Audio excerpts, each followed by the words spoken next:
বলবো। আবির মৃদু হেসে বলল। তার মানে কথা বলতে ফোন দিয়েছিস? মেঘা আমতা আমতা করে উত্তর দিল। না, আবির ভ্রু কুঁচকে প্রশ্ন করল। তাহলে ফোন কেন দিয়েছিস? মেঘ মন খারাপ করে বলল। জানি না। আবির সশব্দে হেসে বলে। হায় আল্লাহ, এত কনফিউজড। হাসি থামিয়ে আবির স্বাভাবিক কণ্ঠে বলে উঠল। চিন্তা করিস না, খাবার খেয়ে ওষুধ খেয়েছিলাম, এখন মাথা ব্যথা কমেছে। তুই কি করিস? আমি বসে আছি। খেয়েছিস? হ্যাঁ। ক্লাসে গেছিলি? জি। মেঘ মোলায়েম কণ্ঠে বলল। আবির ভাই। সেই সুপরিচিত কণ্ঠে আবির বলে। হুম। মেঘ চোখ বন্ধ করে সেই শব্দটা অনুভব করার চেষ্টা করলো। তারপর ঢোক গিলে নিজেকে সংযত করে প্রশ্ন করলো। আপনি বাসায় আসবেন কবে? আবির নিজের চুল ঠিক করতে করতে বলল।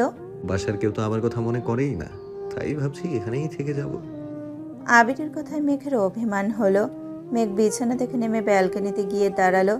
নিচে রাখা আবিরের বাইকটা দেখে মুচকি হেসে বলল। আচ্ছা, সাবধানে থাকবেন। দোয়া করি ভালো থাকুন। রাখছি।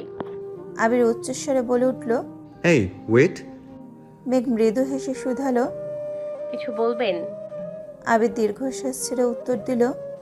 কাজ শেষ করতে পারলে পরশু চলে আসবো ইনশাল্লাহ। মেঘ ভাব নিয়ে প্রশ্ন করল। কেন ওইখানে থাকবেন না? আবির দাঁত চিবিয়ে চিবিয়ে উত্তর দিল। সেটা সময় বলে দেবে। মেঘ মোলায়েম কণ্ঠে বলল। আমি মজা করছিলাম। সাবধানে থাকবেন, এখন রাখছি। আচ্ছা, তুইও সাবধানে থাকিস। মেঘ ব্যালকনিতে দাঁড়িয়ে ফোনে আবিরের ছবি দেখায় ব্যস্ত। প্রতিটা ছবিতেই আবির ভাইকে অসম্ভব সুন্দর লাগছে। এত সুদর্শন কোনো পুরুষ হতে পারে, এটা আবির ভাইকে না দেখলে মেঘের বিশ্বাসই হতো না। আবির ভাইয়ের বলা প্রতিটা কথাই অষ্টাদশীর হৃদয়ে দোলা দিচ্ছে। এই কয়েক মাসে আবির ভাই অষ্টাদশীর পুরো পৃথিবী দখল করে ফেলেছে। এতগুলো ছবি দেখলো, কিন্তু একটা ছবিতেও হাসির ছিটে ফোটা নেই। অথচ ওই মানুষটা নিজেও জানে না ওনার হাসিটা অষ্টাদশীর অতীব প্রিয়। মেঘের মাঝে মাঝে মনে হয়, ফুপ্পির মতো আমার জীবনটাও যদি এমন হয়। পরক্ষণেই ভাবে, ফুপার মতো আবির ভাই কি কোনোদিন ভালোবাসবেন আমায়? আজ সেই কাঙ্ক্ষিত দিন। আবির ভাই আসবে বলে মেঘ দুপুর থেকে ব্যালকনিতে অপেক্ষা করছে। অথচ আবিরের ফেরার কোনো নামগন্ধ নেই। বারবার ফোন হাতে নিচ্ছে, কিন্তু কল দেওয়ার সাহস হচ্ছে না। কিছুক্ষণ পর মিম রুমে আসছে। আপু, কি করো? মেঘ ব্যালকনি থেকে রুমে ঢুকতে ঢুকতে বলল। আপু জানো, আমার এক বান্ধবী এটা দিয়েছে। সুন্দর না? মেঘ হ্যান্ড প্রিন্ট করা টি শার্টটা হাতে নিয়ে দেখলো। অনেক সুন্দর হয়েছে। তোর বান্ধবী করেছে? না, আমার বান্ধবীর বড় বোন অনলাইন থেকে শিখে নাকি করছে। আপু, চলো না আমরাও শিখি। তোর শিখতে হবে না। সামনে তোর পরীক্ষা না? আমি শিখে তোকে একটা জামার ডিজাইন করে দিবনে। আপু সত্যি? মেঘ একগাল হেসে উত্তর দিল। সত্যি সত্যি সত্যি। খুশি? মিম মেঘকে জড়িয়ে ধরে বলল। অনেক খুশি। মিম মেঘের রুম থেকে বের হতেই আবিরের সাথে দেখা। মিম হাসি মুখে প্রশ্ন করলো। ভাইয়া কেমন আছেন? ভাইয়া শব্দ শুনেই মেঘের হৃদস্পন্দন বেড়ে যাচ্ছে। মেঘ দ্রুত পায়ে এগিয়ে গেল দরজার দিকে। আবির স্বাভাবিক কণ্ঠে বলল। আলহামদুলিল্লাহ ভালো, তুই কেমন আছিস? ভালো। নিচে তোদের জন্য খাবার রেখে এসেছি, যা। মিম চলে গেছে। মেঘের হাতে মিমের দেওয়া টি শার্টটা ডিজাইন দেখার জন্য রাখছিল। আবির মেঘের দিকে তাকিয়ে পরপর দুইবার ভ্রু নাচালো। সহসা মেঘের মুখে হাসি ফুটে উঠেছে। আবির মেঘকে আপাদমস্তক দেখে কপাল কুঁচকে বলল। হাতে ওটা কি? মেঘ টি শার্টটা খুলে দেখালো আর বলল, এটা মিমের বান্ধবী মিমকে দিয়েছে। আবির কপাল কুঁচকে পুনরায় শুধালো। তো এটা তোর কাছে কেন? মেঘ আস্তে করে বলল। আমি হ্যান্ড প্রিন্টিং শিখবো। আবির দ্বিগুণ ভারী কণ্ঠে শুধালো। কোথা থেকে? মেঘ চট করে উত্তর দিল। অনলাইনে। কথাটা শুনে আবির স্বস্তির নিঃশ্বাস ফেলল। মৃদু হেসে উত্তর দিল। আচ্ছা শিখিস, যা যা লাগে বলিস আমায়, এনে দিবনে। পকেট থেকে দুইটা কিটক্যাট চকলেট বের করে মেঘকে দিয়ে নিজের রুমে চলে গেছে। মেঘ দরজায় দাঁড়িয়ে আবিরের হাঁটার দিকে তাকিয়ে আছে। 2 দিন পরে আবিরের মামাতো বোন মায়েশার বিয়ে। আবিরের মামা দিনে কয়েকবার করে ফোন দিচ্ছেন। বাসায় এসেও সবাইকে বলে গেছেন। আবির সন্ধ্যার দিকে ছাদের একপাশে বসে আছে। তানভীর পিছন থেকে ডাকলো। ভাইয়া। আবির পিছনে না তাকিয়ে উত্তর দিল। এদিকে আয়। তানভীর আবিরের কাছে আস্তে আস্তে ভারী কণ্ঠে বলল, আগে থেকেই বলা ছিল, এখন থেকে তোমার বউ তুমি সামলাবে। নিচের বউ নিচে নিয়ে যাও, আমার যেতে বলো না। তুই বিয়েতে যাবি না? আমি কিভাবে যাব বলো? সামনে সভাপতি নির্বাচন। এই অবস্থা আমার পক্ষে 3-4 দিনের জন্য বিয়েতে যাওয়া অসম্ভব। তুমি যাও, সমস্যা নেই, আমি বিয়ের দিন যাব। আবির গম্ভীর কণ্ঠে বলল, আমার তো যেতে সমস্যা ছিল না, কিন্তু কিন্তু কি? মালার জন্য একটু টেনশন হচ্ছে। গত 2 বছর যাবৎ মেয়েটা আমায় অতিরিক্ত জ্বালাচ্ছে। দিনে রাতে শুধু মেসেজ আর কল দেয়। সব ঝামেলার মধ্যে আমার বাসার মানুষ। মালা ফোন কিনেছে, ভালো কথা। আম্মুর আমার নাম্বারটা কেন দিতে হলো? প্রথমবার ভালোভাবে কথা বলেছি, সম্পর্কে মামাতো বোন, আমিও ওইভাবেই কথা বলেছি। এরপর থেকে প্রায়ই কল দেয়, কয়েকবার নর্মালি কল রিসিভ করেছি। আমি মামা মামির সাথে কথা বলি, আর ওই মেয়ে দেখি কেমন করে তাকিয়ে থাকে। যখন তখন ফোন দেয়, কি উল্টাপাল্টা কথা বলে। ধমক দিলে মামা মামির হাতে ফোন ধরিয়ে দেয়। মামা মামিকে তো কিছু বলতে পারি না, না পারছিলাম নাম্বার ব্লক করতে, না পারছিলাম ভালোভাবে কথা বলতে। এখন তো বিয়ের জন্য ওই বাড়িতে যেতে হবে। ওই মেয়ের আচরণ দেখে তোর বোন না আবার হাইপার হয়ে যায়, এই চিন্তায় ভালো লাগছে না। এত কাহিনী তো আমায় বলনি। অসহ্যকর বিষয় নিয়ে আলোচনা করতেও আমার অসহ্য লাগে। তানভীর একটু ভেবে বলল, ভাইয়া ভেবো না, তোমরা একটা থাপ্পড় খাইলেই সব ঠিক হয়ে যাবে। আবির বিরক্তির স্বরে জানালো, বাসায় যেদিন এসেছিল ওই দিনই থাপ্পড় দিতে ইচ্ছে হয়েছিল।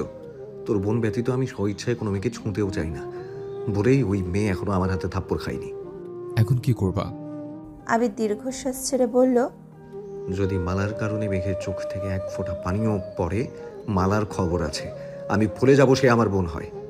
তানভীর ভীত স্বরে বলে, ভাইয়া তোমার রাগটা কন্ট্রোল রাখো প্লিজ।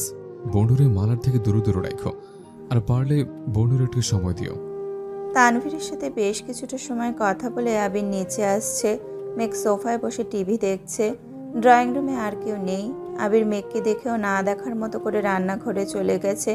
নিজের জন্য কড়া করে 1 কাপ কফি করেছে। কফির কাপটা হাতে নিয়ে আবির সিঁড়ির দিকে যাচ্ছে। মেঘ কপাল কুঁচকে এক দৃষ্টিতে আবির ভাইকে দেখছে। আবিরের মনের ভেতর দুশ্চিন্তাগুলো চেহারায় ভেসে উঠেছে।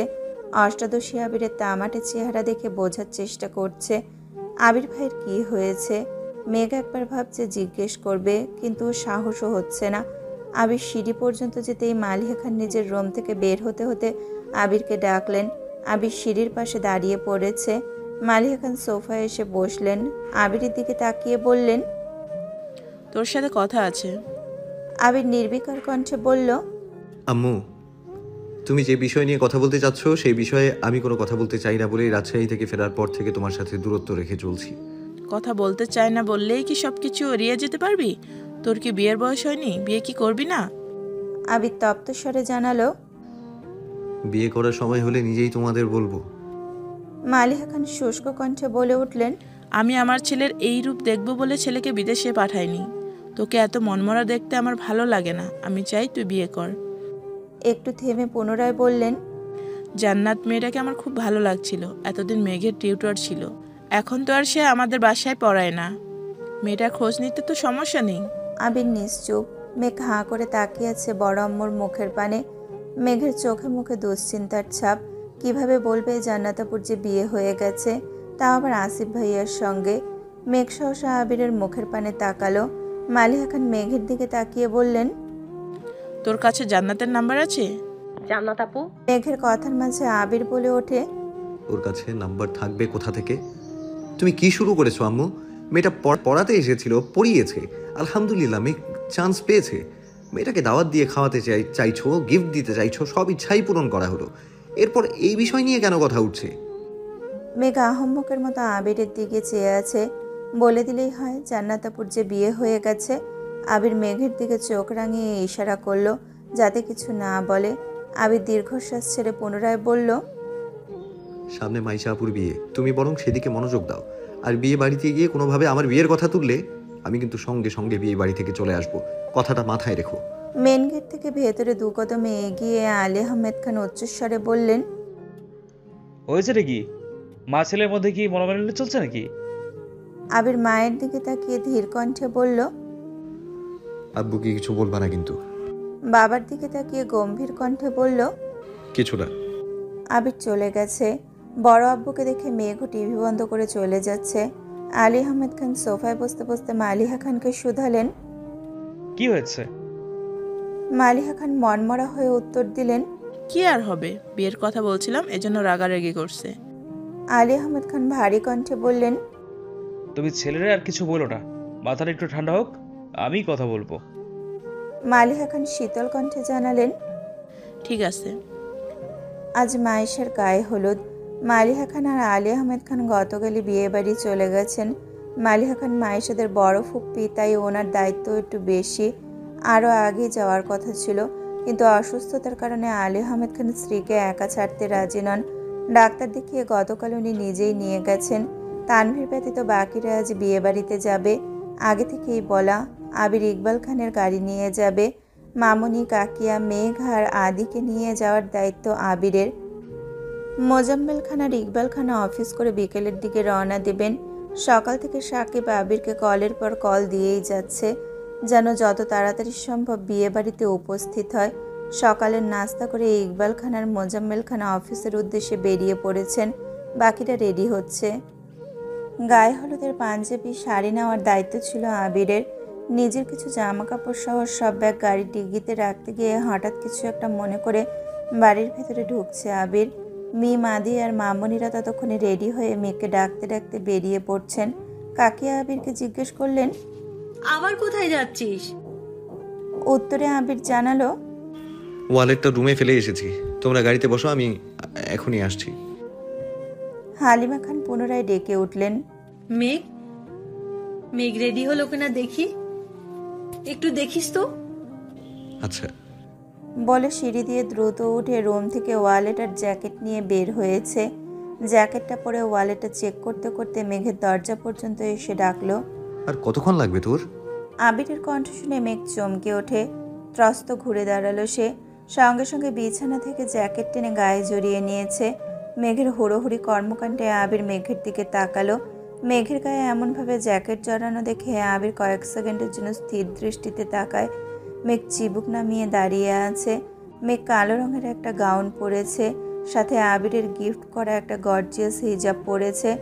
মেঘকে দেখতে এত মায়াবী আর মোহনীয় লাগছে যে আবির দৃষ্টি সরাতে পারছে না। মেঘকে আপাদমস্তক দেখে আবির মেঘের আটকে ওঠার কারণটা বোঝার চেষ্টা করলো। যদিও কিছু বুঝতে পারিনি, তবু আবির চোখ নামিয়ে সরি বলে রুম থেকে বের হতে যাচ্ছিল। মেঘ অস্বস্তি কাটিয়ে ডাকলো, আবির ভাই। আবির দরজার বাহির থেকে উত্তর দিল,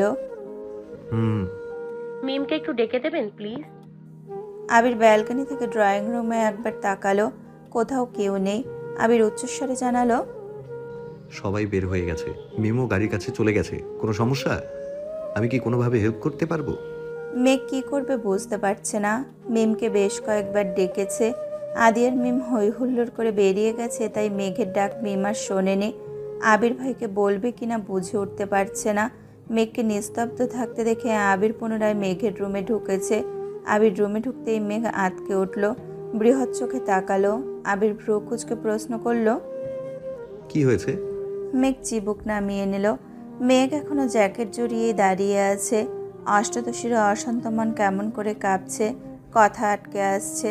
মাথা নিচু করে অনেক কষ্টে বলল, জামার চেনটা লাগাতে পারছি না। আবির স্বাভাবিক ভঙ্গিতে মেঘের কাছে এগিয়ে এলো। আবিরের আগানোতে অষ্টাদশীর হৃদস্পন্দনের মাত্রা বাড়তে শুরু করেছে। আবির মেঘের কাছাকাছি দাঁড়িয়ে শান্ত কণ্ঠে বলল, ওইদিকে ঘুর। মেঘ না চাইতেও আবিরের দিকে পিঠ করে দাঁড়ালো। জ্যাকেটটা ধরে রাখার শক্তিটুকুও পাচ্ছে না। আবির জ্যাকেটে হাত দিতেই মেঘ জ্যাকেটটা ছেড়ে দিয়েছে। পরে যেতে নিলে আবির তাড়াতাড়ি জ্যাকেটটা ধরে বিছানার ওপর রাখলো। হিজাব দিয়ে সম্পূর্ণ পিঠ ঘোরা। আবির অতি সন্তর্পণে পিঠ থেকে হিজাবটা সরায়। সহসা অষ্টাদশীর উজ্জ্বল বনের পিঠ উন্মুক্ত হয়। না চাইতেও আবিরের নজর পড়ে সেই অচ্ছদ্য পৃষ্ঠে, যেখানে পাশাপাশি দুইটা কৃষ্ণবর্ণের বিউটি স্পট ঝলমল করছে। আবির ঢোক গিলে দৃষ্টি সরিয়ে নিল। আবিরের বক্ষপিঞ্জরের আবদ্ধ হৃৎপিণ্ডটা দিক বিদিক ছুটছে, যেন পাঁজরের হাড় ভেঙে বেরিয়ে আসবে এখনই। আবিরের সর্বাঙ্গ ঘামতে শুরু করেছে। আবিরের হাত কাঁপছে। অন্যদিকে তাকিয়ে কাঁপা কাঁপা হাতে জিপারে স্লাইডারে ছুতে গেলে উষ্ণ হস্তের 3 আঙুল মেঘের উন্মুক্ত পিঠ স্পর্শ করে। আবির আর মেঘ দুইজনের গাত্র এবার একসঙ্গে কম্পিত হলো। আবিরের স্পর্শে অষ্টাদশী রঙে অব্যক্ত শিহরণ জাগছে। দেহের প্রতিটা শিরা উপশিরায় তুফান শুরু হয়ে গেছে। কয়েক সেকেন্ডের ব্যবধানে আবিরের শরীরের প্রতিটা লোম দাঁড়িয়ে পড়েছে। মেঘ চোখ বন্ধ করে দাঁড়িয়ে আছে, তবে তার দাঁড়িয়ে থাকার শক্তি ক্রমশ কমে আসছে। আবির তাড়াহুড়ো করে স্লাইডার টেনে ওপরে উঠিয়ে দ্রুত পায়ে রুম থেকে বের হয়ে গেছে। সিঁড়ি দিয়ে নামতে নামতে পরনের জ্যাকেটটা খুলে ফেলল। মনে হচ্ছে সারা শরীর থেকে গরম বাতাস বের হচ্ছে। চোখের সামনে বারবার প্রেয়সীর উন্মুক্ত পৃষ্ঠ ভেসে উঠেছে। নিচে এসে চেয়ার টেনে বসে এক নিঃশ্বাসে এক গ্লাস পানি শেষ করলো। দীর্ঘশ্বাস ছেড়ে নিজেকে ধাতস্থ করার চেষ্টা করলো। পকেটে থাকা ফোনটা অবিরত ভাইব্রেশন হচ্ছে। ফোন বের করে কল রিসিভ করলো। সাকিব কল দিয়েছে। কথা বলতে বলতে মেন গেট পেরিয়েছে। মামনি আর কাকিয়া গাড়িতে বসে আছেন। মিমার আদি ছুটোছুটি করছে। কে সামনে বসবে সেটা নিয়ে দুই ভাই বোন বিবাদ করছে। আবিরকে বের হতে দেখেই দুজন শান্ত হয়ে গেছে। অন্যদিকে আবিরের প্রস্থানের পরপরই অষ্টাদশী ধপ করে বিছানায় বসে পড়েছে। উন্মুক্ত পৃষ্ঠে আবির ভাইয়ের স্পর্শ অনুভব করতে বারবার শিহরিত হচ্ছে মেঘের গাত্র। যাও ভেবেছিল জ্যাকেটটা পরবে, কিন্তু এখন মনে হচ্ছে গ্রীষ্মের প্রখর রোদে পুড়ছে তার দেহ। কিছুক্ষণের মধ্যে নিচে নামলো মেঘ। আবির গেটে তালা ঝুলিয়ে গাড়ির কাছে আসতেই শুনতে পেল তিন ভাই বোনের কথোপকথন। তিনজনই সামনে বসার জন্য উঠে পড়ে লেগেছে। আবির সেদিকে মনোযোগ না দিয়ে ড্রাইভিং সিটে বসে পড়ল। আকলিমা খান গাড়ির ভেতর থেকে ডাকলেন, কিরে তোরা কি গাড়িতে উঠবি? মেঘ বাকিদের উদ্দেশ্যে বলছে, শোন, আবির ভাই যে রাগী, গাড়িতে বসে ঘাড় ঘোরালেই দিবে মায়ের। তোর কেউ সামনে বস, আমি বরং পেছনেই বসবো। মেঘের কথা শুনে মিম আর আদি দুইজন দুইজনের দিকে তাকালো। আদি দৌড়ে এসে মায়ের পাশে বসে পড়েছে। আদির পিছন পিছন মিমও ছুটে এসে বলছে, আমিও আম্মুর সাথে যাব। মেঘ মনমরা হয়ে বলল, কি আর করার, তাহলে তো আমাকেই সামনে বসতে হবে। ওপরে ওপরে মনমরা ভাব দেখালেও মনের ভেতরে তার রাজ্য জয়ের খুশি। আদি একগেল হেসে বলল, মেঘাপু তুমিই বরং সামনে বসো। মেঘ যে মনে মনে তাই চাইছিল, এটা তো আর তারা জানে না। আবির ভাই গাড়ি চালাবে আর মেঘ পেছনে বসবে, তা হতেই পারে না। গতকাল রাত থেকেই প্ল্যান করে রেখেছে, যেভাবেই হোক তাকে সামনে বসতেই হবে। মেঘ মিটিমিটি হেসে গাড়িতে উঠছে। আবির এতক্ষণ বেখেয়ালি থাকলেও পুরো ঘটনা এসে মনোযোগ দিয়ে শুনেছে। গাড়ির জানালা দিয়ে বাহিরের দিকে তাকিয়ে হাত দিয়ে মুখ ঢেকে মুচকিয়ে হাসলো। আবির চাইলেই সবার মধ্যে মেঘকে সামনে বসতে বলতে পারত। মেঘ যে নিজে থেকে আবিরের পাশে বসার চেষ্টা করেছে, এতেই আবিরের মন প্রশান্তিতে ভরে গেছে। দিনকে দিন মেঘের করা পাগলামিগুলো আবিরকে তার প্রেয়সীর প্রতি আরও বেশি আসক্ত করে তুলছে। খানবাড়ির রাজপুত্র আর রাজকন্যারা ঢাকা থেকে ত্রিশালের উদ্দেশ্যে যাত্রা শুরু করেছে। আবিরের মামার বাড়ি মনমোহন সিংহ বিভাগের ত্রিশালে। যানজট পেরিয়ে আসতে অনেকটাই সময় লেগে যায়। আবির পূর্ণ মনোযোগ দিয়ে গাড়ি চালাচ্ছে। মেঘ একবার রাস্তার দিকে দেখছে, মাঝে মাঝে আর চোখে আবিরকেও দেখছে। আবির থেকে যতবার তাকায় ততবারই বাসার ঘটনার কথা মনে পড়ে যায়। প্রতিবারই অষ্টাদশী লজ্জায় নুয়ে পড়ে। আকলিমা খান আর হালিমা খান সাংসারিক আলোচনা করতে ব্যস্ত। গাজীপুর চৌরাস্তা পেরিয়ে কিছু দূর যাওয়ার পর আবির গাড়ির কাছ নামিয়ে দিয়েছে। শীতল পরিবেশ, রাস্তার পাশে বিশাল আকৃতির গাছ। মেঘ এক মনে তাকিয়ে সেসব দৃশ্য দেখছে আর আপন মনে কত কি ভাবছে। অষ্টাদশীর অশান্ত মনে ছুটোছুটি করছে কত শত প্রেমময় বার্তা। আচমকা আবির রাস্তার পাশে গাড়ি থামাতে দেখে মেঘসহ বাকিরাও চমকে ওঠে। আবির মামনি আর কাকিয়ার উদ্দেশ্যে বলে, তোমরা একটু বসো, আমি আসছি। 5 মিনিটের মধ্যে একটা শপিং ব্যাগ আর কিছু খাবার নিয়ে গাড়িতে উঠেছে। খাবারগুলো মিমদের দিকে দিয়ে শপিং ব্যাগটা মেঘকে দিয়ে বলল, এটা রাখ, পরে নিব। দীর্ঘ পথ অতিক্রম করে আবিরের মামা বাড়িতে পৌঁছালো। 3 মামার বাড়ি পাশাপাশি। বড় মামার বাড়ি দোতলা বিল্ডিং। বিয়েবাড়ির গেট অনেক দূর থেকেই সবার চোখে পড়ছে। গেটের কাছে অনেকেই অপেক্ষা করছে। মিমদের নামতে দেখে বরণডালা নিয়ে মালা ঘর থেকে বেরিয়ে আসছে। মেঘ বের হতে যাবে এমন সময় আবির মেঘের হাত টেনে 1000 টাকার নোট মেঘের হাতে দিয়ে আস্তে করে বলল, বরণ করলে এটা দিয়ে দিস। মেঘকে কেউ যেন কোনোভাবে কিছু বলতে না পারে, তাই আবির আগে থেকেই চোখ কান খোলা রাখার চেষ্টা করছে। আবিরের সামনে মালা বরণডালা ধরতেই আবির বিরক্তির স্বরে বলল, আমার এসব পছন্দ না, বরণ করলে ওদের পর। আবির বরণডালায় টাকা দিয়ে মালাকে পাশ কাটিয়ে বাড়িতে ঢুকে পড়েছে। মালা যথারীতি হাসি মুখে বাকিদের বরণ করলো। আবির একটু ভেতরে আসতেই সাকিব দৌড়ে এসে আবিরকে জড়িয়ে ধরে বলল, কেমন আছো ভাইয়া? আলহামদুলিল্লাহ ভালো, তুই কেমন আছিস? আলহামদুলিল্লাহ অনেক ভালো। কত বছর পর তুমি আমাদের বাড়িতে আসছো, ভালো তো থাকতেই হবে। আবির স্বাভাবিক কণ্ঠে শুধালো, বাকিরা কোথায়? আছে, চলো। ততক্ষণে মেঘরাও বাড়িতে ঢুকে পড়েছে। আবির বারান্দায় পা রাখতে রাখতে সবার উদ্দেশ্যে সালাম দিল। সালামের উত্তর দিয়ে এক একজন এক এক প্রশ্ন করেছে। তাদের মধ্যে একজন বয়স্ক মহিলা বলে উঠলেন, এটা বাবু না? কত বড় হইয়া গেছে, মাশাল্লাহ। বাবুরে চেনার তো কোনো উপায়ই নাই। উঠান থেকে মেঘ কথাটা শুনেই ফিক করে হেসে দিল।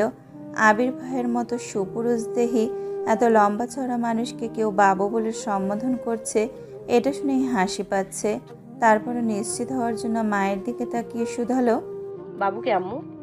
আবিরকে নানা বাড়ি মানুষ ছোটবেলায় বাবু বলে ডাকতো। উনি তোর বড় আম্মুর চাচি হন। আবির মৃদু হেসে শুধালো, নানু কেমন আছে? আলহামদুলিল্লাহ ভালো আছি ভাই, তুমি ভালো আছো নি? আলহামদুলিল্লাহ। বেশ কিছুটা সময় আলাপচারিতা চলল। আবির মায়েশার সঙ্গে দেখা করতে ভেতরে চলে গেছে। মায়েশার রুমের সামনে এসে ডাকলো, আপু হাসবো? মায়েশা আবিরকে দেখে মিষ্টি করে হাসলো। বিছানা থেকে নেমে জিজ্ঞেস করলো, কেমন আছিস ভাই আমার? কত বছর পর তোকে দেখছি। আবিরের ওষ্ঠদ্বয় প্রশস্ত হলো। উত্তরে আবিরও বলল, তোমাকেও। আচ্ছা আপু, এই বিয়েতে তুমি খুশি তো? আলহামদুলিল্লাহ, আব্বু আম্মু খুশি থাকলে আমিও খুশি। শুধু একটা ইচ্ছে, যার কাছে বিয়ে দিচ্ছে সে মানুষটা যেন ভালো হয়। চিন্তা করো না, মানুষ হিসেবে ভাইয়া খুব ভালো। আমি খোঁজ নিয়েছি, তাছাড়া ওনার সাথে আমার দেখাও হয়েছে। ইনশাআল্লাহ তুমি সুখী হবে। তুই দেখা করেছিলি? এর মধ্যে মিম, মেঘ আর আদি ও মায়েশা আপুকে দেখতে আসছে। মায়েশা বরাবরই চাপা স্বভাবের একটা মানুষ, কখনো কারো বাড়িতে বেড়াতে যায় না, তবে ফোনে প্রায়ই সবার সাথে কথা হয়। তাছাড়া মালিহা খান বেড়াতে আসলে ওনার মুখে বাসার সবার কথাই শোনে, সেইভাবেই চেনে সকলকে। আবির ভ্রকুচকে শুধালো, কেন, ভাইয়া কি তোমায় বলেনি? কথা বলি না তো। বিয়ে ঠিক হওয়ার পর একদিন কথা হয়েছিল। আমার কথা বলতে খুব অস্বস্তি লাগে। উনি মাঝে মাঝে কল দেয়, কিন্তু আমি রিসিভ করি না। আবির শপিং ব্যাগ আর নিজের পকেট থেকে একটা চিঠি বের করে মায়েশা আপুর হাতে দিয়ে বলল, তুমি কথা বলো না বলে তোমার জামাইও মাঝ রাস্তায় দাঁড়িয়ে থেকে আমাকে দিয়ে পাঠাইছে। এটা পড়ে ওনাকে কল দিতে বলেছে। মেঘ উত্তেজিত কণ্ঠে শুধালো, রাস্তার ওই লোকটা কি আপুর বর ছিল? আবির মেঘের দিকে তাকিয়ে ওপর নিচ মাথা নাড়ালো। মেঘ মুচকি হেসে বলল, মাশাআল্লাহ আপু, ভাইয়া কিন্তু কিউট আছে। মায়েশা লজ্জায় আড়ষ্ট হয়ে যাচ্ছে। মায়েশা কিছু বলার আগেই আবির মেঘকে উদ্দেশ্য করে গম্ভীর কণ্ঠে বলল, হয়েছে, তোর আর পাকনামি করতে হবে না। আপুর হাজবেন্ড আপু বুঝবে, তোরা যা এখন। মেঘ, মিম আর আদি রুম থেকে বেরিয়ে যাচ্ছে। আবির পা বাড়াতেই মায়েশা আবিরের হাতে চিমটি কেটে আস্তে করে বলল, আমার জামাইরে কিউট বলছে, তাতে তোরা তো জলে কেন? কাহিনী কি? কি চলছে? তখনই রুমে মালার আগমন হলো। আবির মালাকে দেখে থমথমে কণ্ঠে জবাব দিল, কিছু না। ভাইয়া কেমন আছো? ভালো। আবির মায়েশার থেকে বিদায় নিয়ে নিচে চলে গেছে। আবির সাকিবের সঙ্গে থাকবে, তাই গাড়ি থেকে ব্যাগ নামিয়ে সাকিবের রুমে গেল। সাকিব আর মালারও সম্পর্কে আবির মায়েশার থেকে বিদায় নিয়ে চলে গেছে। আবির সাকিবের সঙ্গে থাকবে, তাই গাড়ি থেকে ব্যাগ নামিয়ে সাকিবের রুমে চলে গেল। সাকিব আর মালারও সম্পর্কে চাচাতো ভাই বোন। মেঘ, মিম, দিশা, স্মৃতি ওরা চারজন এক রুমে থাকবে বলে ঠিক করেছে। দিশা মালার আপন ছোট বোন, স্মৃতি সাকিবের ছোট বোন। খাওয়া দাওয়া করে বিকেলের দিকে চার কাজিন মিলে পুরো বাড়ি ঘুরে দেখছিল। বিয়ে বাড়ি মানেই হইচই। বিকেল হতে হতে আত্মীয় স্বজনদের ভিড় জমতে শুরু হয়েছে। মেঘ, মিম আগেও কয়েকবার এসেছিল, তবে সেই ছোটবেলার ঘটনা, এখন আর কিছুই মনে নেই তাদের। আবিদের 3 মামার বাড়ি পাশাপাশি হওয়ায় 3টা উঠান মিলে বাড়ির সামনে বিশাল বড় মাঠের ন্যায় জায়গা। এক পাশে খাবারের ব্যবস্থা করা হচ্ছে, অপর পাশে গায়ে হলুদের স্টেজ করা হচ্ছে। সাকিব, মিলন, আবির এমনকি আদিও স্টেজ সাজানোতে ব্যস্ত। মেঘা আবিরকে দেখে থমকে দাঁড়ালো, পা বাড়ালো সেই দিকে।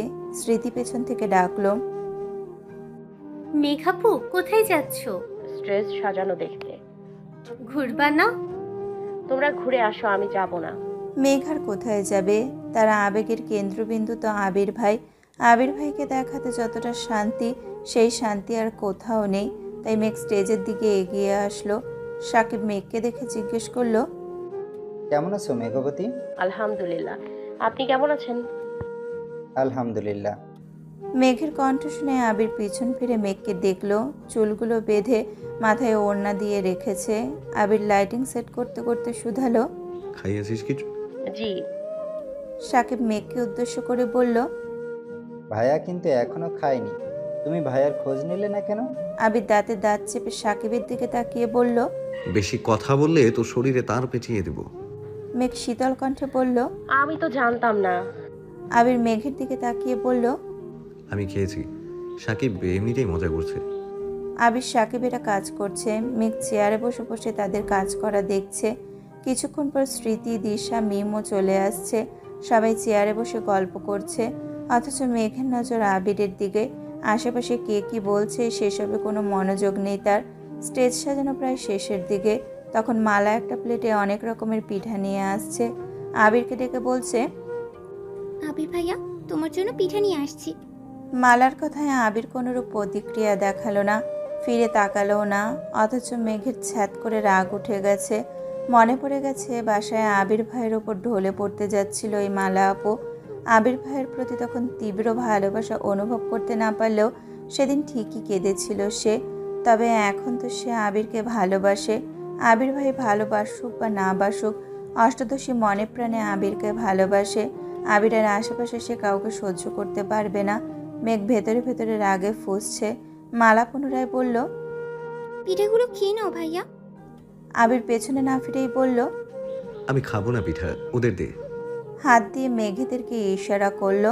আবিরের কথাটা মালার পছন্দ হয়নি। অকস্মাৎ সাকিব বলল, 3 দিন যাবৎ এত কাজ করতেছি, আমাকেও তো একটা পিঠা সাধতে পারিস? মালা সাকিবের উপর নিজের ক্ষোভ প্রকাশ করে।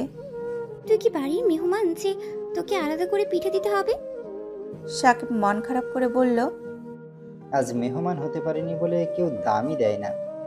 মালা আর কথা বাড়ালো না। মেঘের হাতে পিঠাগুলো দিয়ে চলে গেছে। পিঠেগুলো সে আবিরের জন্য আলাদা করে এনেছিল। নকশি পিঠার সবগুলোই লাভ আকৃতির। পিঠাগুলোর দিকে নজর পড়তেই দ্বিতীয় দফায় রাগ উঠে গেল মেঘের। মিমা স্মৃতির দিকে পিঠাগুলো দিয়ে বলল, আমি এখন খাবো না পিঠা। আবির সাকিবের দিকে তাকাতেই সাকিব জিজ্ঞেস করলো, কি হয়েছে মেঘবতী, পিঠা খাবে না কেন তুমি? আমাদের বাড়ির পিঠাগুলো কি অপরাধ করেছে যে তুমি তাদের ছুঁয়েও দেখছো না? মেঘ গম্ভীর মুখ করে উত্তর দিল, পিঠা খাবো, তবে এগুলো না। এই মিলন, মেঘবতীর জন্য পিঠা নিয়ে আয়। যত জাতের পিঠা ঘরে আছে সবগুলো নিয়ে আসবি। মেঘ ভ্রু কুচকে বলল। মিলন সেসবে পাত্তা দেয়নি। কিছুক্ষণের মধ্যে বড় প্লেট দিয়ে অনেক প্রকার পিঠা এনে মেঘকে দিয়েছে। মেঘ না চাইতেও 2-1টা পিঠা খেয়েছে। আবির লাইটিংয়ের কাজ শেষ করে মেঘের পাশের চেয়ারে বসেছে। মেঘ আবিরের দিকে প্লেটে গিয়ে দিয়ে বলল, নিন পিঠা খান। আবির 2 হাত সামনে গিয়ে বোঝালো হাতে ময়লা, খাবে কি করে। মেঘ ভনিতে ছাড়াই বলল, হাত ধুয়ে আসুন। আবির রাশভারী কণ্ঠে বলল, কষ্ট লাগছে। মেঘ মুচকি হেসে আস্তে করে বলল, খাইয়ে দিব আমি। দিলে খারাপ হয় না। মেঘ কথাটা মজা করে বলেছিল। আবির ভাই যে এইভাবে রাজি হয়ে যাবে এটা ভাবেনি। আবিরের পছন্দ মতো কয়েকটা পিঠা খাইয়ে দিয়েছে। হঠাৎ আবিরের চোখ পড়ে বড় মামার সঙ্গে আবিরের আব্বু বাড়িতে আসছে। আবির মেঘকে বলে, আর খাবো না, তুই খা। আবির তৎক্ষণাৎ চেয়ার থেকে উঠে স্টেজে চলে গেছে। স্টেজের বাকি কাজ করছে। আবির ভাইয়ের অকস্মাৎ পরিবর্তন দেখে মেঘ ভ্রুকুচকে তাকিয়ে রইল। মনে মনে ভাবছে, এই বেটার সমস্যা কি? এবারের সমস্যা কি? মাঝে মাঝে মনে হয় ওনার মতো রোম্যান্টিক মানুষ এই পৃথিবীতে আর একটাও নেই। আবার মাঝে মাঝে মনে হয় ওনার মতো পাশার আর একটাও নেই। উনি এমন কেন? আলী আহমেদ খান মিম আর মেঘকে দেখে হাসি মুখে প্রশ্ন করলেন, তোমরা কখন এসছো? বড় আব্বুর কণ্ঠস্বরে মেঘের ধ্যান ভাঙে। মিম স্বাভাবিক কণ্ঠে বলে, দুপুরের দিকে আসছি বড় আব্বু। আবিরের বড় মামা শুধালেন, খাওয়া দাওয়া করছো নাকি শুধু পিঠাই খেতে দিছে তোমাদের?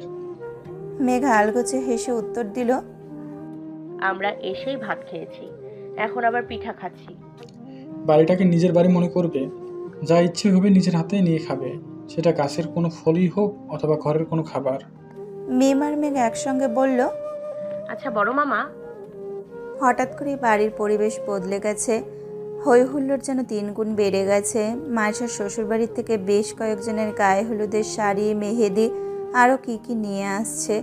আবির আগন্তুকদেরকে কয়েক মুহূর্ত পর্যবেক্ষণ করলো। 4-5টা অল্প বয়স্ক মেয়ের সাথে 5-7টা ছেলে। মালা গেটের সামনে গিয়ে তাদের বরণ করছে।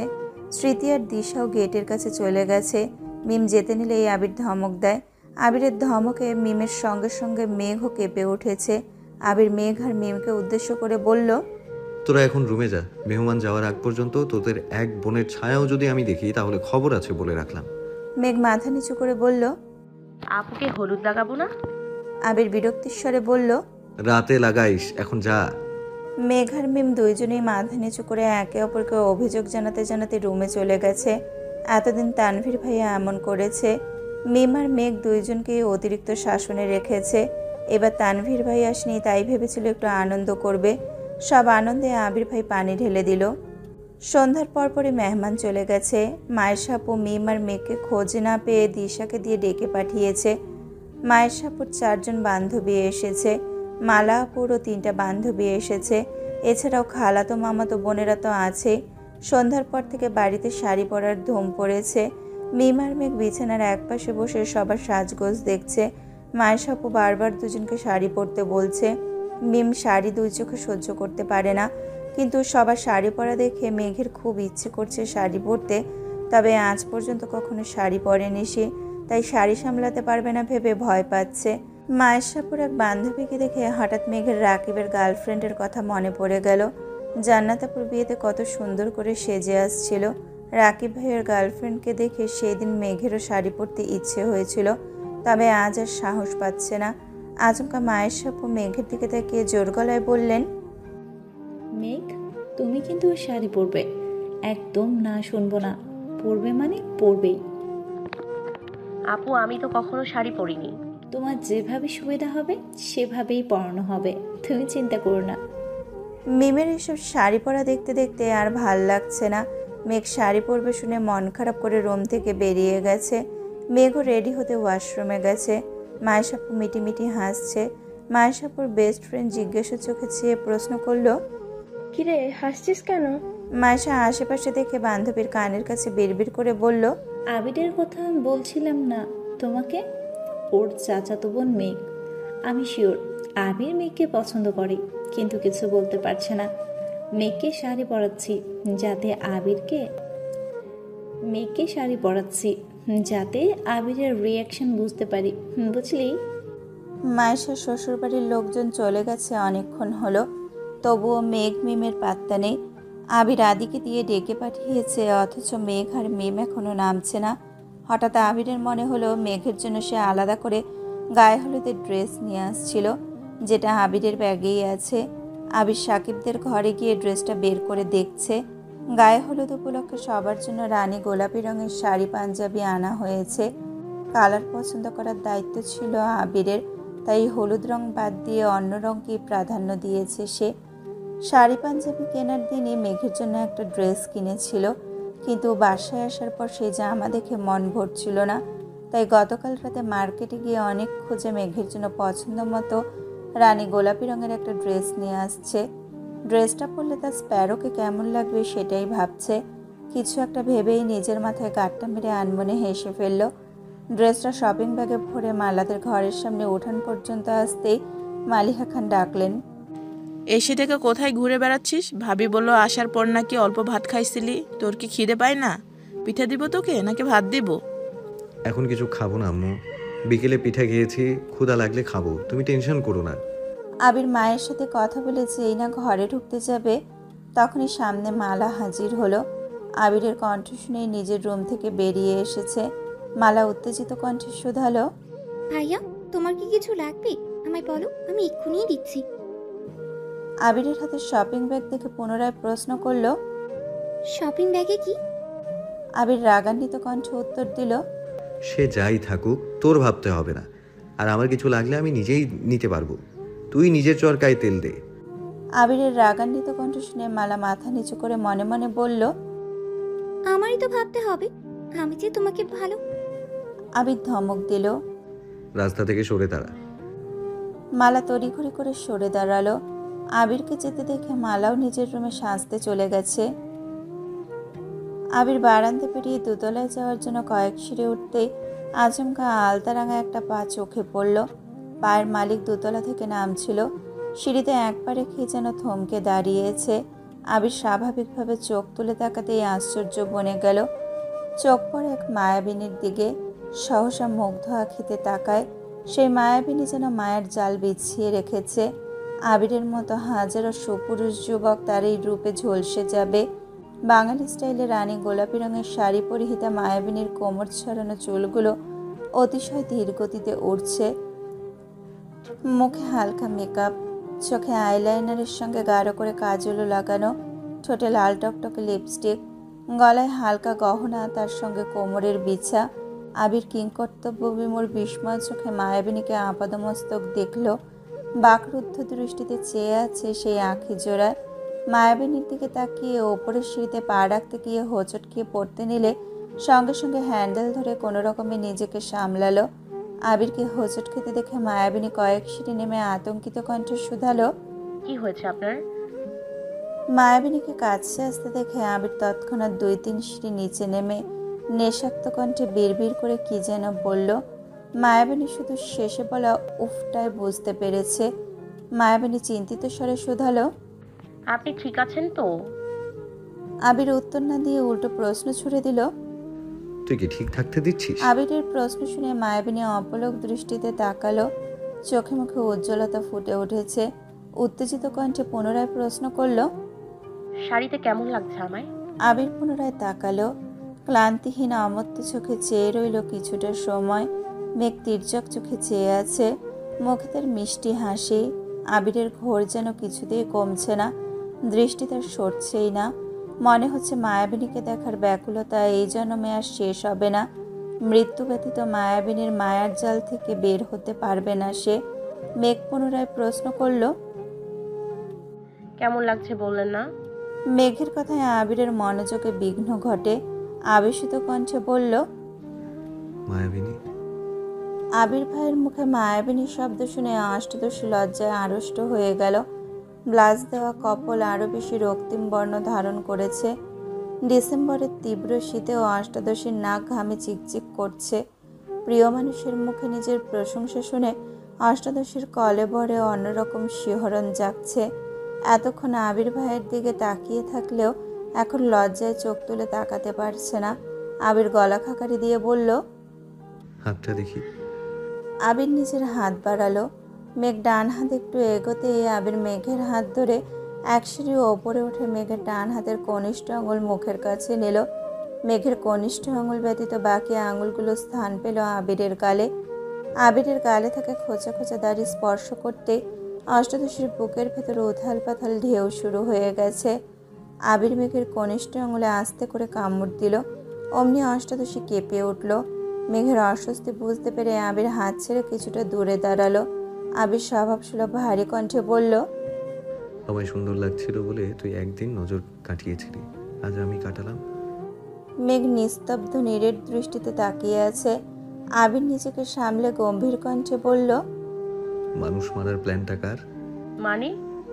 তুই তো কোনোদিনও শাড়ি পরিসনি, আজ হঠাৎ শাড়ি পরার কারণ কি? মেঘ আমতামতা করে বলল, মাইশা আপু জোর করলো শাড়ি পরার জন্য। আপু আর আপুর বান্ধবী মিলেই আমায় সাজিয়ে দিয়েছে। তাই তো বলি। কি? কিছু না, পরেছিস ভালো কথা, কিন্তু তোর জন্য শাড়ি আনা হয়নি। এই যে তোর ড্রেস, শাড়িটা পাল্টে ড্রেসটা পরে নিচে আসবি। মেঘ শপিং ব্যাগটা হাতে নিয়ে একটু দেখলো, তারপর মন খারাপ করে বলল, আনা হয়নি মানে? শাড়িটা তো মাইশা আপুই আমায় দিয়েছে। ওখানে তো অনেক শাড়ি ছিল। এত বেশি বুঝিস কেন? শাড়ি বেশি থাকলেই কি পরতে হবে? একটু থেমে পুনরায় বলল, তুই এইভাবে স্টেজে গেলে মাইশা আপুর বদলে সবাই তোকে হলুদ লাগাতে আসবে। তার থেকেও বড় বিষয়, বিয়ে বাড়িতে এত এত মানুষ, কত বাজে মেন্টালিটির ছেলে আছে। কখন কোন ছেলে কি বলে ফেলবে, তখন তো গাল ফুলিয়ে কান্না শুরু করে দিবি। আমি তানভীর না যে সর্বক্ষণ তোকে চোখে চোখে রাখবো। কোনো সমস্যা হলে ঠান্ডা মাথায় সমাধান করব। বাই এনি চান্স কোনো ছেলে উল্টাপাল্টা কিছু বললে তখন আমার হাত উঠে যাবে। আমি বিয়ে খেতে এসেছি, মারপিট করতে নয়। তুই কি চাস তোর জন্য আমি বিয়ে বাড়িতেও মারপিট করি? মেঘ ডানে ভাবে মাথা নেড়ে উচ্চস্বরে বলল, না। আবির মোলায়েম কণ্ঠে বলল, যদি বিয়ে বাড়িতে কোনো রকম ঝামেলা না চাস তাহলে এসব মেকআপ তুলে ড্রেসটা পরে সিম্পলি নিচে আসবি। আর যদি মনে হয় সবাই শাড়ি পরেছে তাই তোকেও শাড়ি পরতে হবে, তাহলে এইভাবেই যেতে পারিস। Choice is yours. মেঘ আর কিছু বলল না। শপিং ব্যাগটা হাতে নিয়ে সিঁড়ি দিয়ে উঠছে। মন খারাপ হওয়ার বদলে অষ্টাদশীর চোখে মুখে প্রখর উজ্জ্বলতা। আবির ভাইয়ের বলা মায়াবিনী শব্দটা বারবার কানে বাজছে। আবির ভাই যে তাকে নিয়ে চিন্তা করে এটা ভাবতেই মেঘের হৃদয়ে প্রশান্তির হাওয়া বয়ে গেল। আবিরের দৃষ্টি মেঘেতে নিবদ্ধ। অকস্মাৎ বুকে হাত রাখলো। মস্তিষ্কের নিউরনে অবিরাম বাজছে, তোর রূপে আবির বিধ্বস্ত। কি হয়েছে ভাইয়া, এখানে বসে আছো কেন? সাকিব রে, আমি শেষ। সাকিব আবিরের কাছাকাছি এসে শুধালো, কি হয়েছে বলবা তো? যতদিন যাচ্ছে আমি ওর প্রতি তত বেশি আসক্ত হয়ে যাচ্ছি। মায়াবিনী মায়া কাটানোর ক্ষমতা যে আমার নেই। মায়া কাটানোর দরকার কি? তুমি কি মেঘবতীকেই ভালোবাসো? বিয়ে করে নাও, তাহলে এই মায়ার বাঁধন আরো বেশি শক্ত হবে। তোমাদের দুজনকে পাশাপাশি দেখলে আমার কি যে ভালো লাগে। সাকিব মাথা চুলকে শুধালো, ভাইয়া তুমি না বলছিলা দেশে আসার 3 মাসের মধ্যে বিয়ে করবা? এখন তো 6 মাস হয়ে যাচ্ছে, বিয়ে করছো না কেন? বিয়ের কথা শুনতে আবিরের চোখে মুখে বিষণ্ণতা ছেয়ে গেছে। মামা মামিরা ব্যতীত আবিরের ফুপ্পির ঘটনা আর কেউ জানে না। আবিরও নিজে থেকে সাকিবকে কিছু বলেনি। আবির সিঁড়ি থেকে উঠে যেতে যেতে বলল, পরিস্থিতি বলতে একটা শব্দ আছে জানিস তো?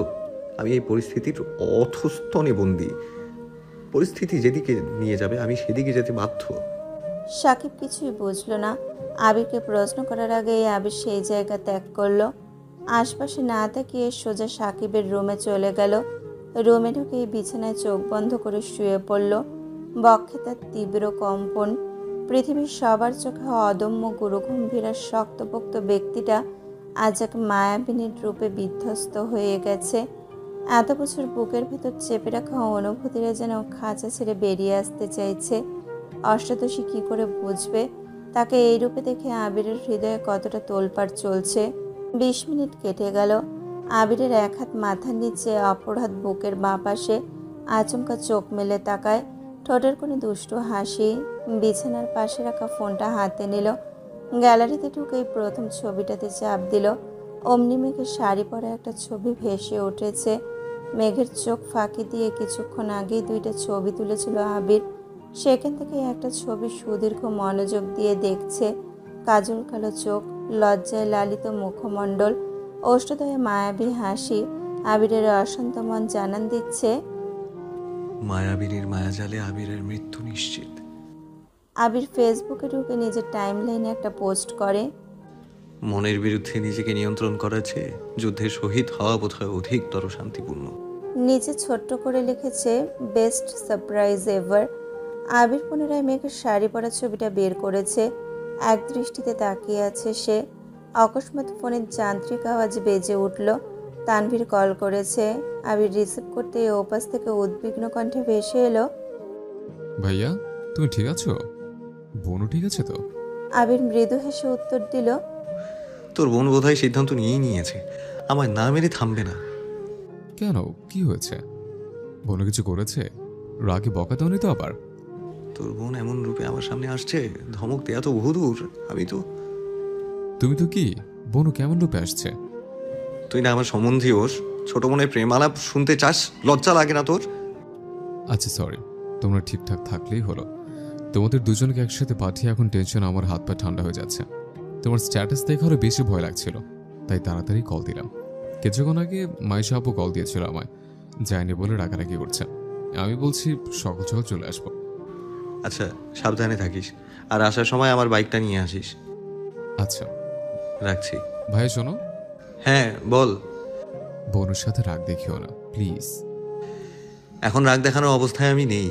তোর বোনকে নিয়ে পালাইয়া না যাই এই টেনশনে আছি। রাখছি। আবির কল কেটে ওয়াশরুম থেকে হাত মুখ ধুয়ে আসছে। তানভীর আহম্মকের মতো বসে আছে।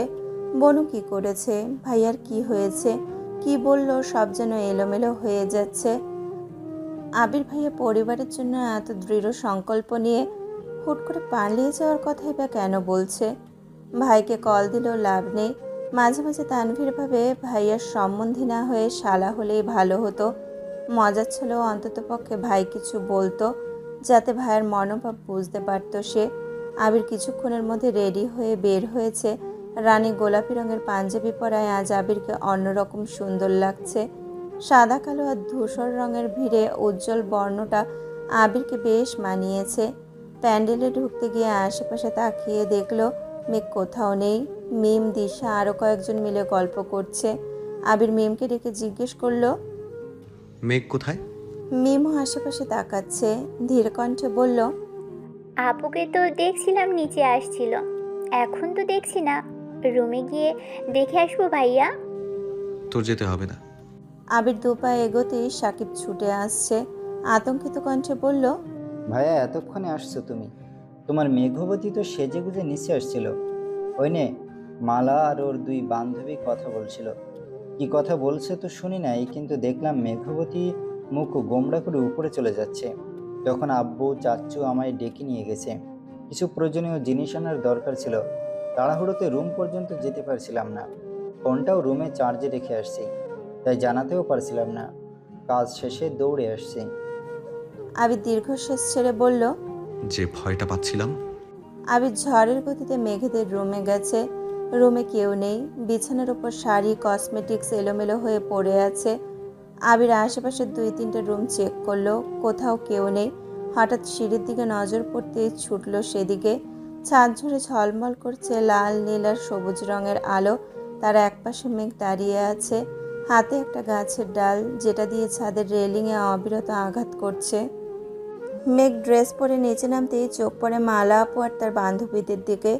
তারা কোনো বিষয় নিয়ে গভীর আলোচনায় মগ্ন। মেঘ সেসবে পাত্তা না দিয়ে দুপা এগোতেই কানে আসে। কথাগুলো কানে আসতেই মেঘ স্তব্ধ হয়ে গেছে। দাঁতে দাঁত চেপে ধরল। ক্রোধে কপালের শিরাগুলো দৃশ্যমান হয়ে গেছে। মেঘের চোখ মুখ রক্তাভ হয়ে উঠেছে, দাঁত কিরমির করছে। আবির ভাই মালা আপুর সাথে কথা বলে, এই কথাটা অষ্টাদশীর মনে চরমভাবে আঘাত করেছে। রাগে গজগজিয়ে ছাদে চলে আসছে। রাগটা আসলে কার উপরে উঠছে সেটা নিজেও বুঝতে পারছে না। মালা আপুর আচরণ ভালো লাগেনি, এজন্য মালা আপুকে আগে থেকেই সহ্য করতে পারে না। অথচ আবির ভাই ভাবতেই বক্ষস্পন্দন থমকে গেল। রাগে ফুঁসছে আর ভাবছে, এতগুলো বছর একটা বারও আপনি আমার সঙ্গে কথা বলেননি। এখন জোর করতে পারলে তখন কেন জোর করে আমার সাথে কথা বললেন না? যদি কথা নাই বলবেন তাহলে মালা আপুর সাথে কেন কথা বললেন না? তাহলে মালা আপুর সাথে কেন কথা বলেছেন? আমাকে কি আপনি... এটুকু ভেবেই থেমে গেল। ক্রোধ যেন কমছেই না, বরং বাড়ছে। পাশে একটা গাছ থেকে একটা ডাল ভেঙে সেটা দিয়ে রেলিংয়ে আঘাত করেই নিজের ক্রোধ কমানোর চেষ্টা করছে। আবির বিদ্যুৎ বেগে ছুটে এসে মেঘের হাত চেপে ধরল, হাত থেকে ডালটা নিয়ে ছুঁড়ে ফেলল।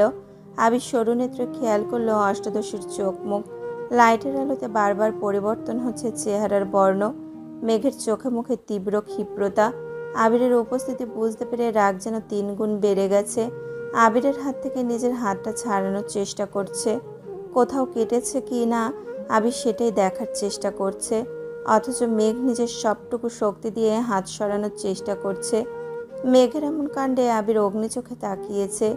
ধমক দিতে গিয়েও থেমে গেল। ঢোক গেলে নিজের রাগ কন্ট্রোল করার চেষ্টা করলো। মেঘের অন্য হাতটা টেনে নিল। মেঘের 2 হাত একসঙ্গে রেখে কবজি বরাবর চেপে ধরে তপ্তস্বরে বলল, এখন দেখবো কিভাবে নিজের হাত ছাড়াস। মেঘ রাগে কটমট করে বলল, ছাড়ুন আমায়। না ছাড়লে কি করবি? রাগে কটমট করছে। মেঘ প্রশ্ন করল, কোন অধিকারে আমায় ছুঁয়েছেন? মেঘ রাগে হিতাহিত জ্ঞানশূন্য হয়ে কথাটা বলল। আবির নিরেট কণ্ঠে উত্তর দিল, আমায় অধিকারবোধ শেখাতে আসিস না।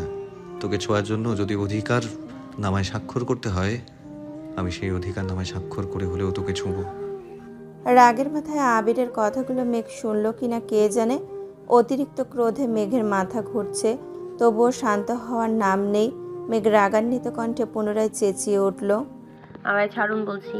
ছাড়ার জন্য তো ধরিনি, ছাড়িয়ে নিতে পারলে নে। মেঘ রাগে ফুঁসতে ফুঁসতে বলল।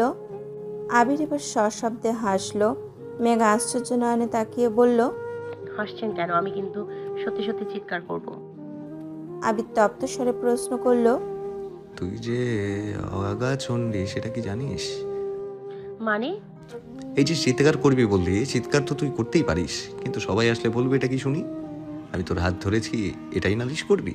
তোর কি মনে হয় তোর এই নালিশের ভয়ে আমি তোর হাত ছেড়ে দিব? জীবনেও না। বরং তুই নালিশ করলে আমার সুবিধাই হবে। দে চিৎকার। আবিরের কথাগুলো শুনে মেঘ হঠাৎই আবিরের দিকে কেমন করে তাকালো। এতক্ষণ নিজের উপর নিয়ন্ত্রণ ছিল না। আবিরের ঠোঁটের কোণে এক চিলতে হাসির ঝলক দেখে অষ্টাদশীর রাগ কিছুটা কমে এসেছে, তবে এখনও পুরোপুরি শান্ত হতে পারেনি। আবিরের মুখের পানে দুর্বোধ্য দৃষ্টিতে তাকিয়ে আছে।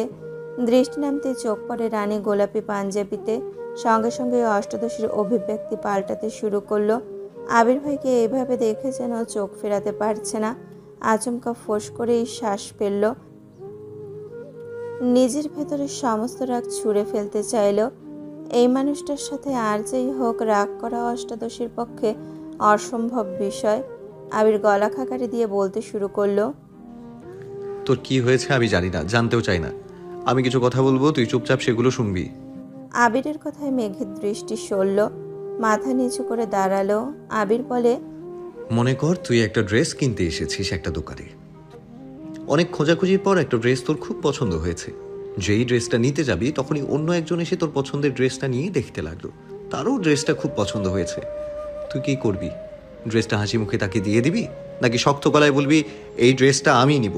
যদি অভিমান করে তোর পছন্দের জিনিসগুলো মানুষকে দিতে থাকিস, পরে একটা সময় দেখবি তোর আশেপাশে প্রিয় জিনিস বলতে কিচ্ছু নেই।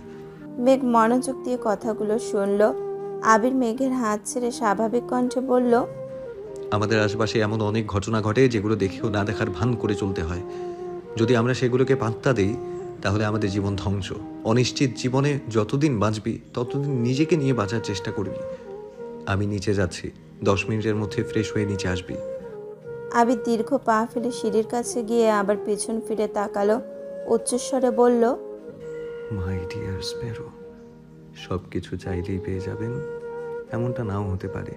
প্রয়োজনে কিছু জিনিস আদায় করে নিতে হয়। আবির চলে গেছে। মেঘ ঠোঁট কামড়ে দাঁড়িয়ে আছে।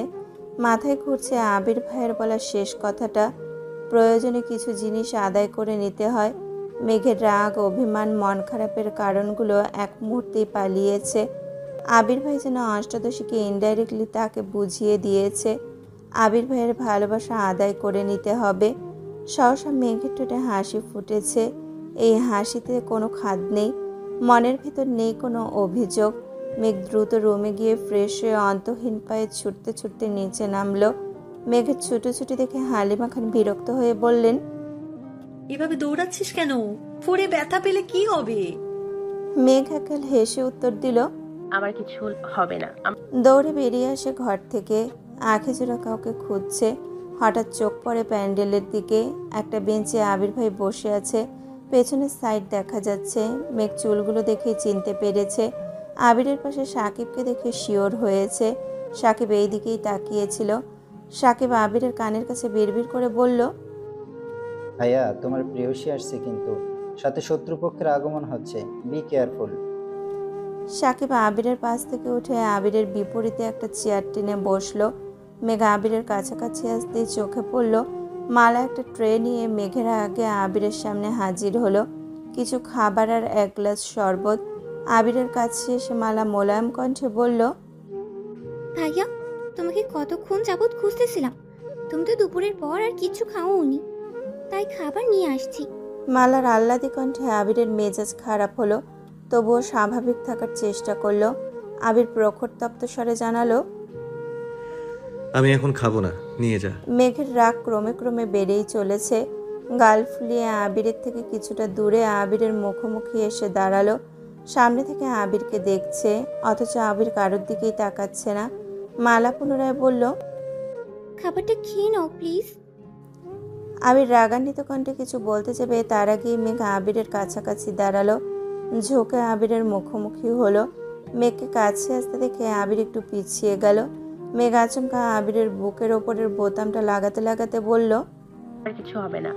পাঞ্জাবি তো পরেছেন ঠিক, ওই বোতামগুলো ঠিক মতো লাগাতে পারেননি। বোতাম লাগিয়ে তাকালো মাথায়।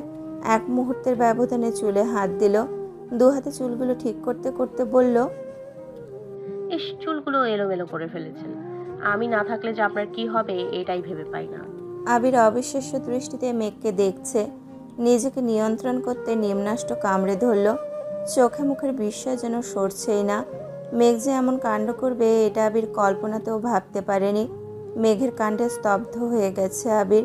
মেঘ চুল ঠিক করে এক পা পিছিয়ে আবিরকে ভালোভাবে পরখ করে মোলায়েম কণ্ঠে বলল, এই তো এখন ভালো লাগছে, মাশাআল্লাহ। কথাটা বলেই ধপ করে আবিরের পাশে বসে পড়ল। সাকিব চেয়ারে বসে এতক্ষণ বিপুল চোখে সব ঘটনা দেখছিল। ছেলেটা মুখ চেপে হেসেই যাচ্ছে। সবার মুখে হাসি থাকলেও মালার আগে ফুঁসছে। মেঘকে আবিরের বোন ব্যতীত কিছু ভাবেনি সে। তবে এখন মেঘের আচরণ দেখে মালার সহ্য হচ্ছে না। মেঘ মালার দিকে তাকিয়ে মুচকি হেসে বলল, আপু, আবির ভাই এর সময় কিছু খায় না, কিছু লাগলে আমি এনে দিব নে। তুমি বরং তোমার বান্ধবীদের সময় দাও। মালার আগে কটমট করে চলে যাচ্ছিল। সাকিব পেছন থেকে ডাকলো, মালা, খাবারটা বরং আমায় দিয়ে যা, আমি খেয়ে তোর জন্য দোয়া করব। মালা হুঙ্কার দিয়ে উঠল, তোর দয়া আমার লাগবে না। আবির মেঘের দিকে নিষ্পলক দৃষ্টিতে তাকিয়ে আছে। আজ সকাল থেকে যা যা ঘটেছে তার উপর আবির আর কোনোভাবেই নিজেকে সংযত রাখতে পারছে না। মালা চলে যাওয়ায় মেঘ আবিরের দিকে তাকালো। চোখে চোখ পড়তেই আবির ভ্রু নাচালো। মেঘ নিঃশব্দে হাসলো। কাজল কালো চোখের সাথে অকৃত্রিম হাসিতে আবির ঘায়েল হয়ে গেছে। নেশাক্ত কণ্ঠে শুধালো, এটা কি ছিল? মেঘ হাসি মুখে উত্তর দিল, আপনি বুঝবেন না।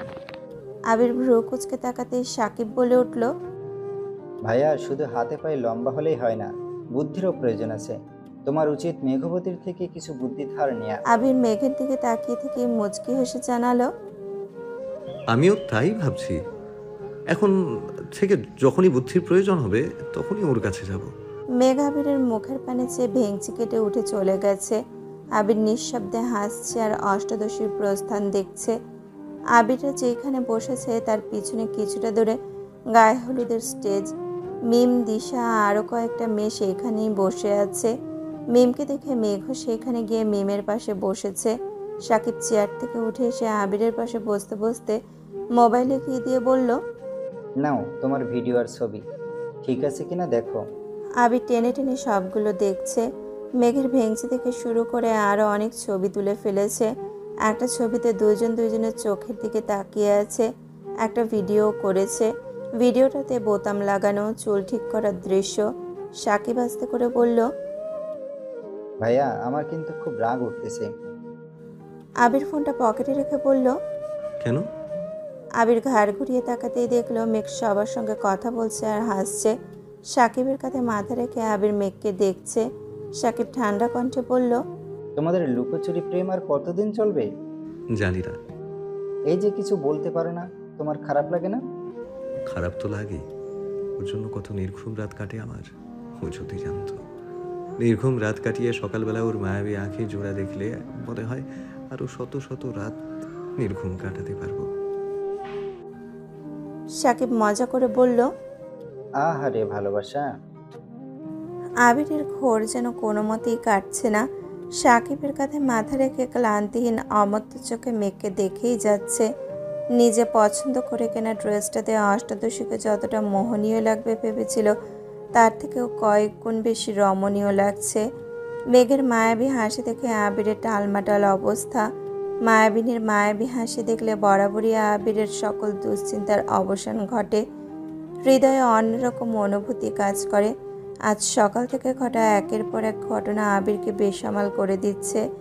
নিজেকে সামলানোর বিন্দুমাত্র শক্তি আবিরের নেই। নানান রকমের নিষিদ্ধ ইচ্ছে যেন মাথাচাড়া দিয়ে উঠছে। অষ্টাদশীর প্রাণোচ্ছল হাসি, তার সাথে গাঢ় কাজল টানা দু চোখ দেখে আবির আনমনে বিড়বিড় করে বলে, আমার ক্লান্ত মস্তিষ্ক জুড়ে শুধু তোর বিচরণ চলে। সাকিব ঠাট্টার স্বরে শুধালো। কার? সাকিবের প্রশ্নে আবির কিছুটা নড়ে বসলো। বুঝতে পারলো তার মনের কথা মুখ ফসকে বেরিয়ে গেছে। নিজেকে সামলে উত্তর দিল, মাহাদিবা খান মেঘ। এখনো মেঘবতীকে দেখছো নাকি? কোথায় মেঘবতী দেখি? যেই না ঘাড় ঘুরাতে যাবে অমনি আবির আটকে দিল। তেজপূর্ণ ভারী স্বরে বলল,